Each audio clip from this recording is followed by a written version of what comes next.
रोज प्रत्येक आईला पडणारा प्रश्न की आज भाजी काय बनवायची. तर आज आपण भाजी न बनवता टोमॅटोची छान अशी एक रेसिपी बनवणार आहोत, जे की तुम्ही चपाती, भाकरी किंवा तोंडी लावण्यासाठी खाऊ शकता.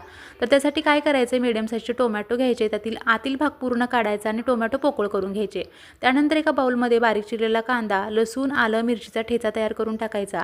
लाल तिखट, धनेपूड, गरम मसाला, चवीनुसार मीठ, हळद, बारीक चिरलेली कोथिंबीर आणि भाजलेल्या शेंगदाण्याचा कूट टाकायचा. सर्व व्यवस्थित मिक्स करून झालं की टोमॅटोमध्ये घट्ट असं भरून घ्यायचं. त्यानंतर एका पॅनमध्ये तेल गरम करून जिरं, मोहरी, कढीपत्त्याची फोडणी करायची. सर्व भरलेले टोमॅटो पॅनमध्ये ठेवायचे आणि झाकण लावून 2 ते 3 मिनिट मंद आचेवरती वाफ काढायची. 2 ते 3 मिनिटांनंतर झाकण काढून सर्व टोमॅटो पलटून घ्यायचे.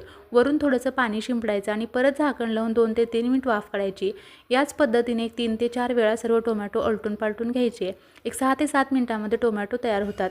डिटेल रेसिपी हवी असेल तर चॅनलवरती आहे, पाहू शकता. व्हिडिओ आवडला असेल तर like, share and subscribe. Thank you.